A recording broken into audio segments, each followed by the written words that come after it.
Seja muito bem-vindo, eu sou o João Gabriel e você está no canal do JG. Roda a vinheta.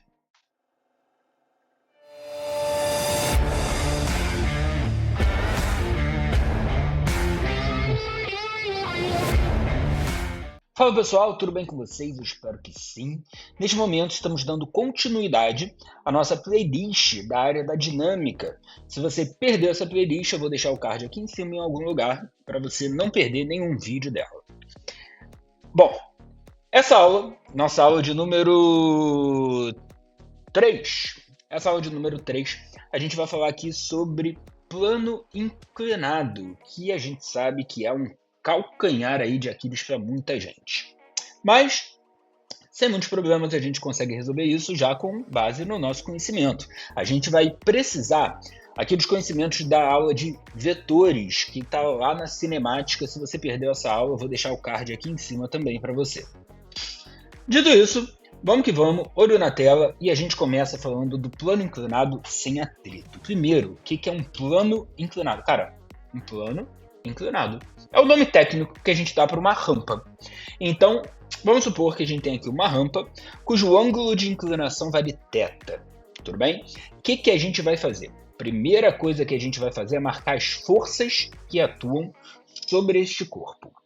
Esse corpo que está aqui sobre essa rampa, ele possui, uma vez que ele tem massa e ele está dentro do campo gravitacional da Terra, ele possui a força-peso. Força-peso que a gente sabe que é dirigida para baixo. Então, a Terra puxa esse corpo para baixo. Temos também a força normal, que é aquela força de contato com superfície, sempre fazendo 90 graus com a superfície de contato. Força normal.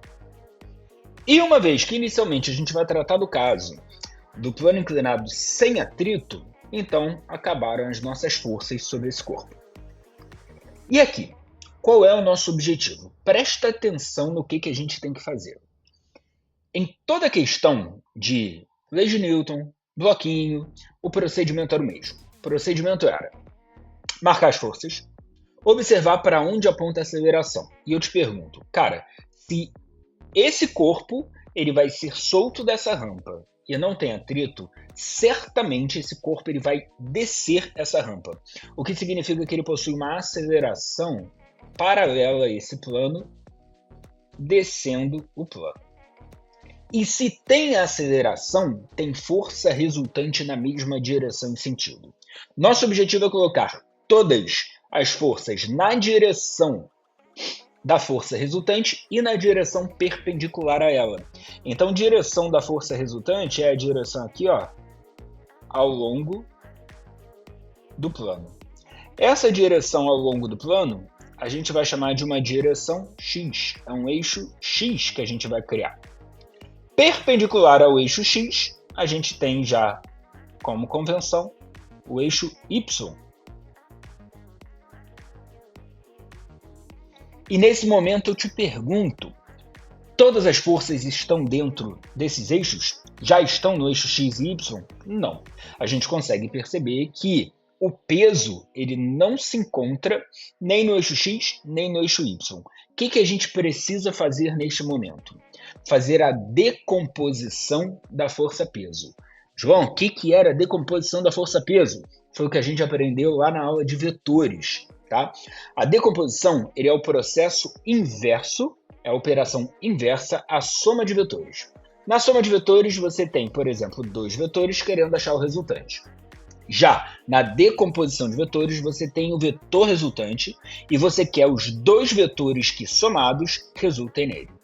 Então, nesse momento, a gente precisa encontrar as duas componentes da força-peso que estão no eixo X e Y, que somadas vetorialmente resultam na força-peso. O que a gente faz? A gente tem que fazer o processo inverso lá da regra do paralelogramo, que seria pegar a componente no eixo X do peso. O que é isso? É a projeção da força-peso no eixo X, assim como a projeção da força-peso no eixo Y. A projeção da força-peso no eixo x a gente vai chamar de Px. Logo, a projeção da força-peso no eixo y a gente vai chamar de Py. Então, Px e Py são as componentes, tá, que a gente vai trabalhar. Repara que quando a gente faz essa decomposição, não existem aqui um total de 4 forças: normal, peso, Px e Py. Não. A força-peso está sendo representada por Px e Py. Então, ou a gente tem força-peso normal, ou a gente tem a normal mais Px e Py, que são as duas componentes do peso. Como é que a gente fazia essa decomposição? A gente pegava o vetor resultante, que nesse caso aqui é o vetor peso, e a gente multiplicava ou pelo seno ou pelo cosseno para achar as componentes. Dependia de onde estava o ângulo que a gente estava trabalhando. Neste caso daqui, qual o ângulo que a gente está trabalhando? É o ângulo de inclinação do plano. E uma vez que é o ângulo de inclinação do plano, então a gente tem que verificar aonde esse ângulo ele aparece.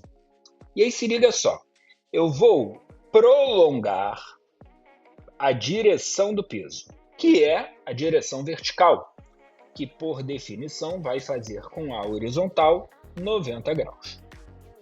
E uma vez que dentro de um triângulo retângulo, dentro de um triângulo qualquer, a soma dos ângulos internos tem que dar 180 graus, se aqui eu já tenho 90, esses dois somados tem que somar 90 também.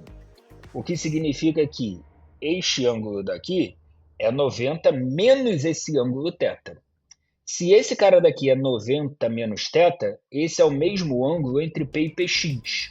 O que significa que entre P e Py existe exatamente o ângulo θ. João, não entendi. Por quê? Porque se o eixo x com o y forma um ângulo de 90 graus e de Px até P eu tenho 90 menos θ, para completar os 90 eu preciso de θ. Então, θ é o ângulo entre P e Py.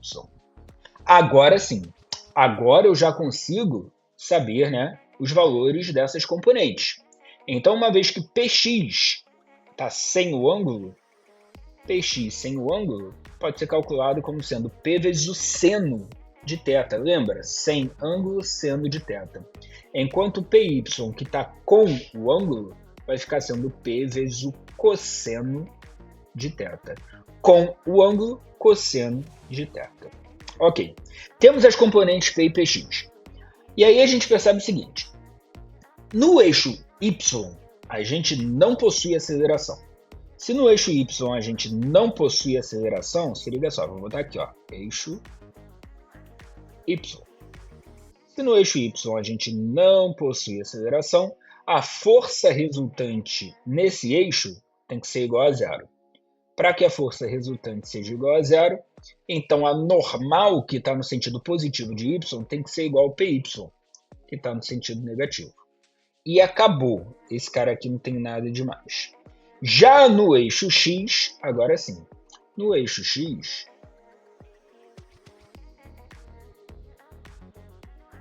a gente tem força resultante. João, como é que você sabe que tem força resultante? Porque tem aceleração. E pela segunda lei de Newton, como é que a gente calcula a aceleração? Força resultante é igual ao produto da massa pela aceleração que o corpo adquire. E quem vai ser a força resultante no eixo x? Só tem uma força no eixo x. Então, o Px tem que ser a própria força resultante. Se Px é a própria força resultante, como é que a gente calcula o Px? É P vezes o seno de θ, onde P é massa vezes a gravidade. Vezes o seno de θ vai ser igual à força resultante. Quem é a força resultante? Massa vezes aceleração. Perceba que a massa ela aparece dos dois lados e por isso a gente pode cortar fora, achando então que a aceleração fica sendo igual a g vezes o seno de θ. Ou seja, a aceleração que o corpo adquire vai ser a gravidade multiplicada pelo seno do ângulo de inclinação. O que isso significa? Quanto mais inclinado, quanto maior o ângulo, maior esse seno, e com isso maior vai ser a aceleração do corpo, que faz sentido, né? Porque numa rampa pouco inclinada, você bota o corpo, ele vai descendo devagarinho. Conforme você vai inclinando, ele vai descendo cada vez mais rápido. Algo que é interessante observar é, quando esse ângulo vale zero, significa que é um plano horizontal, e o seno de zero vale zero, não tem aceleração nenhuma. Agora, se a gente vai elevando até um momento que esse plano ele fica na vertical, aí já vai ocorrer um ângulo de 90 graus com a horizontal. E o seno de 90 vale 1, que significa que a aceleração seria igual à gravidade. Então, se você pega um corpo e bota numa parede, pô, vai cair com a ação da gravidade, né? Então, que a gente vai ter uma queda livre. Então, esse resultado ele mostra para a gente que a gente de fato observa no nosso cotidiano. E com isso, a gente pode partir agora para o plano inclinado com atrito. E aqui a gente vai trabalhar um caso bem particular. Então vamos lá, pensa aqui comigo. Eu tenho esse corpo, tá? Onde esse corpo a gente já sabe que tem força piso para baixo. A gente tem força normal, força de contato com superfície, sempre perpendicular à superfície de contato. E não cheguei a comentar se esse corpo ele está deslizando ou se não está. Mas pensa comigo. Se eu só coloco esse corpo aqui, no mínimo ele tem uma tendência de deslizar ao longo do plano. Contrária a essa tendência, vai aparecer então uma força de atrito. Se eu pego esse corpo e eu solto ele no plano e ele começa a deslizar, contrário a esse deslizamento, também aparece uma força de atrito na mesma direção e sentido. Então, independente de ser o caso estático ou cinético, se eu só pegar e soltar o corpo ali, a força de atrito vai ser nessa direção e sentido aqui. Ok. Mas eu quero tratar do caso em que eu peguei o corpo, botei ali em cima e fui inclinando o plano. Fui inclinando. Perceba que quanto maior esse ângulo de inclinação, maior vai ser a tendência desse corpo de deslizar. E quanto maior a tendência dele deslizar, chega em algum momento que ele acaba deslizando. Então, eu quero lidar aqui com o maior ângulo que eu consigo fazer nesse plano para que esse corpo não deslize, quando ele estiver na iminência de entrar em movimento. E a gente já comentou na nossa aula passada, na nossa aula de força de atrito, que quando o corpo está na iminência de entrar em movimento, a força de atrito que ocorre é a força de atrito estática no seu valor máximo. Então a gente vai ter aqui a faixa estática máxima. Esse ângulo máximo de inclinação a gente chama de ângulo crítico. E ele recebe aqui então C como índice, é o θ crítico. De modo que, vamos fazer aqui a decomposição da força-peso, ficando com a componente Px, ficando com a componente Py, de modo que esse ângulo θ crítico ele aparece entre P e Py, o que nos permite calcular a componente Px como sendo P vezes o seno de θ e Py como sendo P vezes o cosseno de θ. E uma vez que esse corpo ele está em repouso, então a força resultante sobre ele, em qualquer direção, tem que ser igual a zero. Partindo disso, pensa aqui comigo. Se a força resultante é igual a zero, é porque essas forças elas precisam se cancelar. Para se cancelar, forças de sentidos opostos têm que ter o mesmo módulo, tem que ter o mesmo valor. Com isso, a gente pode dizer então que Px, que aponta no sentido positivo 2x, tem que ter o mesmo valor da faixa estática máxima. Já Py tem que ter o mesmo valor da normal. Ok. Então vamos partir disso e vamos desenvolver cada uma dessas equações. Se liga só. Px, como a gente já falou, pode ser calculado como sendo P vezes o seno de θ. Enquanto que a faixa estática máxima ela pode ser calculada como sendo μ estático vezes a normal. Py pode ser calculado como sendo P vezes o cosseno de θ. e isso vai ser igual ao normal. Se a gente agora pegar essas duas equações e somar elas, aliás, mentira, não vou somar não, vou dividir uma pela outra. Ao dividir uma pela outra, ó, peso do lado esquerdo corta fora, assim como a normal do lado direito corta fora. Com isso, a gente vai ficar com seno sobre cosseno sendo igual ao coeficiente estático. E seno sobre cosseno é quem? É a tangente desse ângulo θ crítico. Então, tangente do θ crítico é igual ao coeficiente de atrito estático para o caso em que o corpo repousa sobre a mesa, repousa sobre a mesa, inclinada na iminência de entrar em movimento.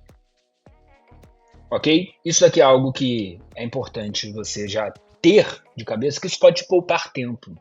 E você sabe que em provas como o Enem, que exigem muito tempo, porque você tem muitas questões com textos enormes, se você conseguir poupar tempo, isso vai ser muito bem-vindo. Tudo bem? Espero que tudo bem. E nesse momento eu vou fazer algo diferente do que eu tenho feito nos outros vídeos. Já vou fazer exercício junto com essa aula, já que plano inclinado ele é um pouquinho mais rápido a parte do conteúdo, mas é necessário que a gente faça aqui exercício e trabalhe essa teoria dentro dos exercícios. Então, sem mais delongas, acompanha comigo, olho na tela. Questão que fala: um bloco de 60 kg é abandonado sob um plano inclinado em 30 graus com a horizontal.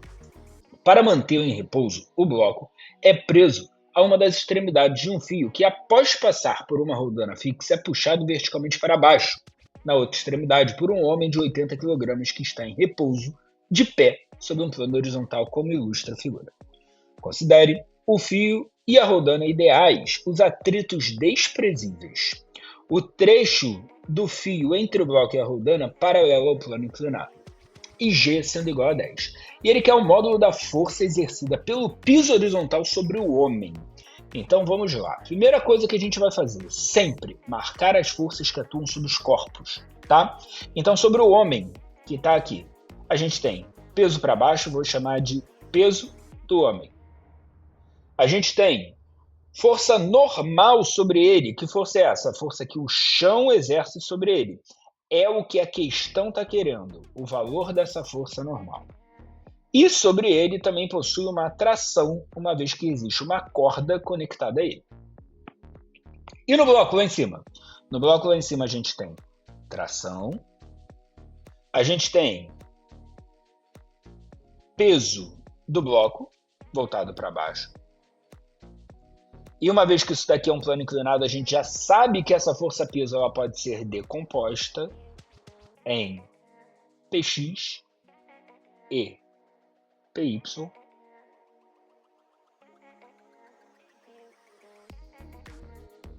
E existe também a normal que esse plano inclinado exerce sobre o bloco.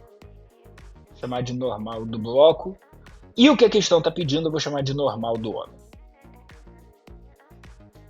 Eu quero que a gente perceba o seguinte: uma vez que todo o sistema está em equilíbrio, então a força resultante, seja para o homem, seja para o bloco, é igual a zero. E se a força resultante é igual a zero, a gente já sabe que essas forças precisam se cancelar. De modo que, sobre o homem, o peso que então está para baixo, o peso do homem, tem que ser igual à soma da normal do homem mais a atração. Força-peso a gente sabe calcular, é a massa vezes a gravidade. A questão deu os dois para a gente. Então a gente já tem aqui o valor do peso do homem. A gente quer a normal do homem, então a gente vai precisar da atração. Como que a gente vai achar a atração? A atração lá pelo bloco, a gente consegue perceber que tem que ser igual ao Px do bloco, ao peso do bloco no eixo x. Então essa tração para o bloco vai ser o peso do bloco no eixo x. Como é que a gente calcula o peso do bloco no eixo x? É o peso do bloco vezes o seno do ângulo de inclinação, que nesse caso daqui vale 30 graus. E quanto que vale o peso do bloco? Se a massa é de 60, então o peso é de 600. Quanto que vale o 130? 130 é meio, o que vai dar para a gente uma atração de 300 newtons. Agora facilita a nossa vida, porque se o peso do homem é a massa dele vezes a gravidade, e a massa dele era de 80 kg, ele tem um peso de 800 newtons. O que a gente busca é a normal do homem, sabendo que essa tração aqui deu de 300 newtons, resultando numa normal do homem igual a 500 newtons, que é o que está dito lá na letra C. Tudo bem? Então perceba, não fizemos nada diferente do que a gente já vinha fazendo nas nossas outras aulas. A gente marca a força. Nesse caso, como a força resultante é igual a zero, basta fazer força que está para um lado igual a força que está para o outro, uma vez que elas precisam se cancelar para se anular. Tudo bem? Espero que sim. Vamos para a questão de número 2, que diz: o sistema representado na figura é abandonado com os blocos nas posições indicadas. Os dois blocos têm massas iguais. O fio e a rodana são ideais e os atritos são desprezíveis. Manda considerar G igual a 10 e pergunta, nesse caso, o bloco que está pendurado adquire uma aceleração de quanto e para onde? Vamos lá. Primeira coisa que a gente precisa fazer: marcar as forças sobre todo mundo. Então a gente tem esse bloco aqui no plano inclinado, onde esse bloco possui força-peso para baixo. Força normal perpendicular à superfície de contato. Existe aqui uma atração sempre ao longo do fio, onde o fio puxa o corpo. E uma vez que o atrito é desprezível, acabou aí. Para o outro corpo, a gente só tem peso para baixo, tração para cima. Ok? De modo que essa força-peso do corpo que está aqui no plano inclinado, ela pode ser decomposta em uma componente PY, contrária à normal, e numa componente PX, contrária à tração. O que não necessariamente significa, né, que esses corpos, que essas forças vão se cancelar. Porque não necessariamente elas são iguais. Como é que eu avalio isso? Pensa o seguinte: no corpo que está pendurado, a força-peso é que puxa no sentido contrário da atração. No corpo que está no plano, a força PX é que puxa no sentido contrário da atração. Mas uma vez que a força-peso é maior do que PX, João, como é que você sabe disso? Se as massas são iguais e PX é P vezes o seno de θ, e seno necessariamente vai ser um número menor do que 1, então PX tem que ser menor do que P. Então, P puxa a tração com mais força do que PX. O que significa que no final, aqui vai ser mais puxado para baixo do que desse lado daqui. O que faz com que o corpo pendurado comece a cair, ganhe uma aceleração para baixo. Enquanto que o corpo que está apoiado no plano, ele começa a subir ao longo do plano, porque essa tração vai puxando ele. Então a gente já sabe que o corpo que está pendurado, ele tem uma aceleração vertical para baixo, o que já nos permite ficar entre duas alternativas. A gente só precisa agora achar o valor dessa aceleração. Como que a gente faz isso? Agora a gente tem que montar aqui a segunda lei de Newton, porque se tem aceleração, tem força resultante. Força resultante é massa vezes a aceleração. Para o corpo pendurado, uma vez que a aceleração é para baixo, a força resultante também está para baixo, o que significa que peso, que puxa para baixo, tem que ser maior do que a tração, que puxa para cima. E com isso, peso menos tração vai ser a força resultante desse bloco, que é a massa vezes a aceleração.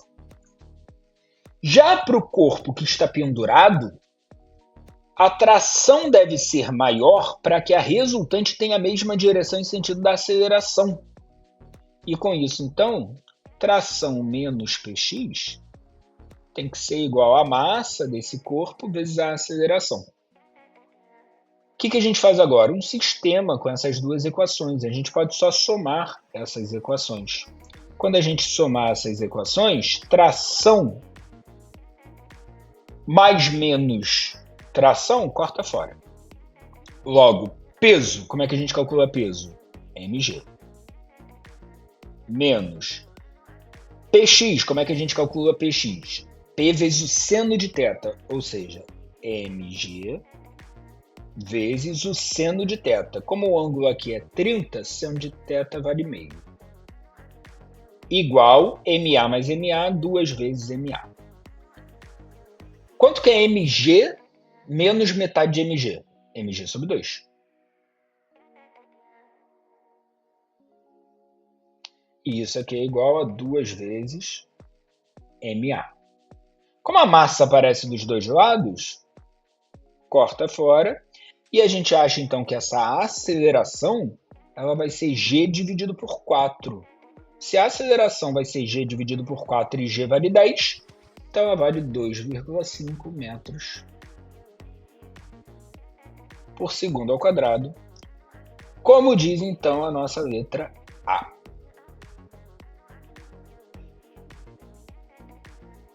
Ok? Bom, então seguimos aqui o mesmo procedimento. Marcar as forças. Nesse caso, como existe aceleração, identificar para onde está a aceleração, sabendo que a força resultante aponta na mesma direção e sentido da aceleração.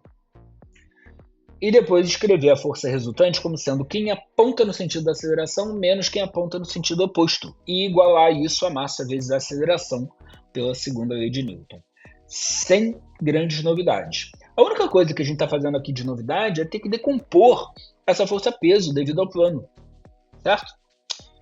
Bom, dito isso, vamos embora para a próxima questão, que fala assim.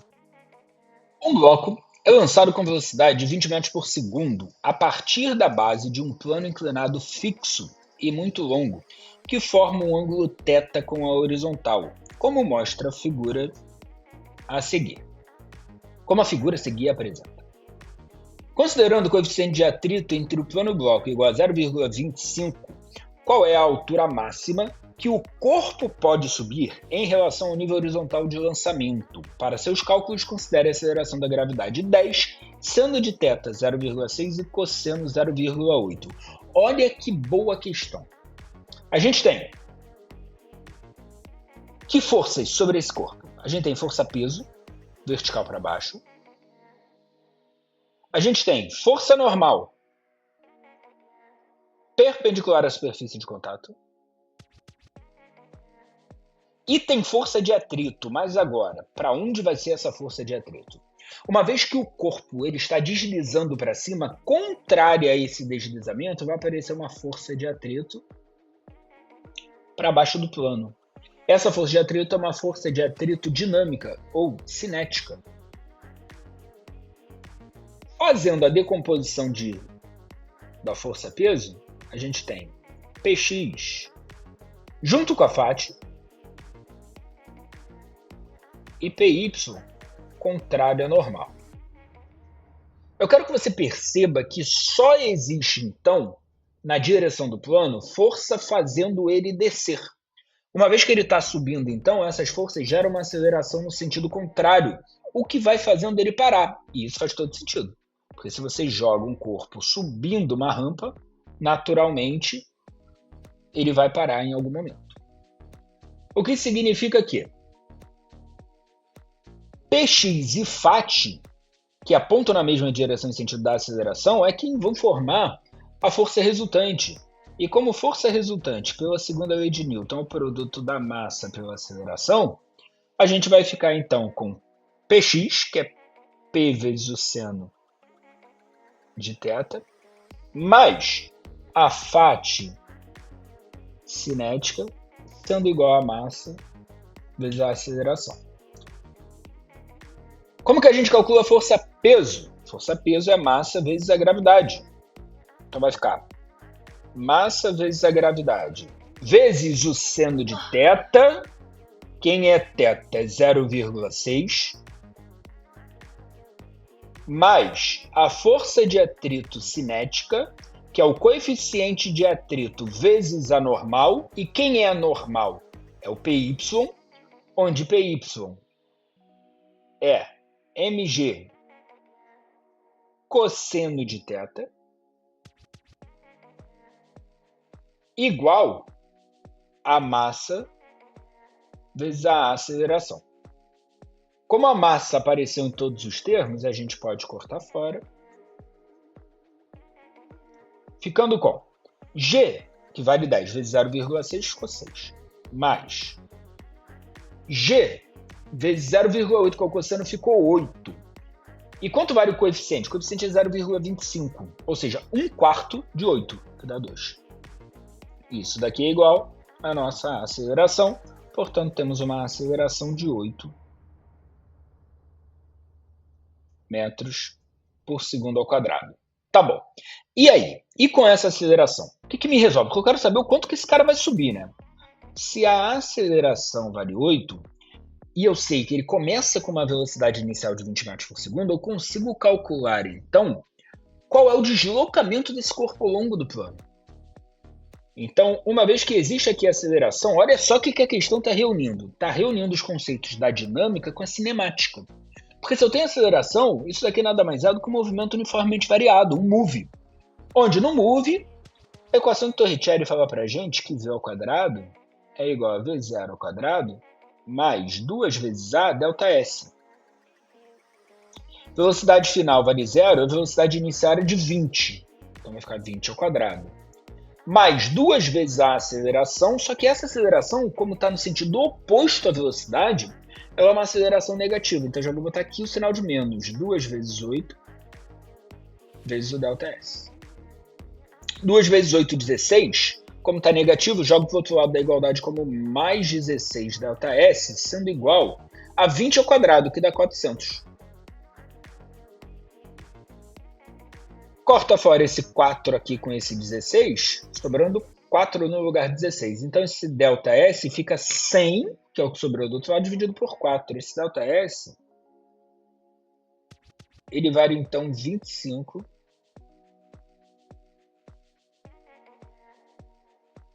metros. Ah, então ele sobe até uma altura de 25 metros? Não, não foi isso que a gente falou. Ele se desloca ao longo do plano 25 metros.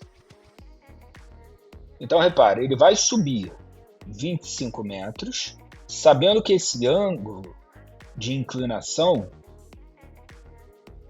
Vamos fazer aqui um triângulo mais bonitinho, botar aqui assim. Aqui. Então, ele sobe 25 metros, sabendo que esse ângulo de inclinação é θ, e o que a gente está querendo é a altura. O que é a altura? É o cateto oposto a este ângulo. Cateto oposto, o que isso te lembra? Espero que te lembre o seno, porque o seno de θ, dentro de um triângulo retângulo, é o cateto oposto, nesse caso aqui, a altura, sobre a hipotenusa, que é o 25. Então, quem vai ser essa altura? Vai ser de 25 vezes o seno de θ. E o seno de θ é 0,6. Com isso, a gente vai achar aqui uma altura de 15 metros. 15 metros é o que diz para a gente a nossa letra A. Então perceba, né? Essa é uma questão um pouco mais elaborada, onde a gente precisa aqui reunir alguns conceitos. O conceito da dinâmica de força resultante para poder achar a aceleração. Com essa aceleração, envolve aqui os conceitos da cinemática para achar o deslocamento por Torricelli. E por fim, a gente precisa aqui de um conceito da matemática, né, de triângulo retângulo, onde dentro dessa trigonometria aqui, que o seno ele pode ser calculado como sendo cateto oposto sobre a hipotenusa desse triângulo retângulo. Ok? Bom, boa questão. Espero que tenha acompanhado. Se ficou alguma dúvida, você pode comentar aqui embaixo que eu te respondo. Não deixa de curtir aqui o vídeo, Não deixa de se inscrever no canal e ativar a notificação para que você tenha acesso a todos os vídeos conforme eu for postando para você.